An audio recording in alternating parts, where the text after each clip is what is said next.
Well, today we put in a schedule in our Roomba here to clean the house. First we turn it on, push twice, then the menu comes to life, and then we go to day, and then we change the day until we are today. Today is a Sunday. There it is, Sunday, and it would start at 3 p.m., but we want to change the hours.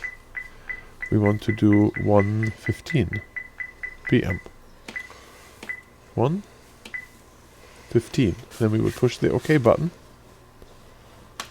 And now we know it will be going at 1:15 today. And because it's going at 1:15 today, we should make sure maybe that the thing is empty, right? So that the filter is clean. There is nothing in it. So it's basically clean. This filter is used already, not the super cleanest, but it is in there. So put it in.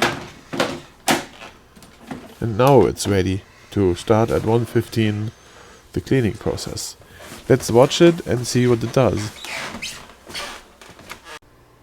And turns out that the dog is laying down here to take a little sun bath, but he will notice when it comes on, I'm pretty sure.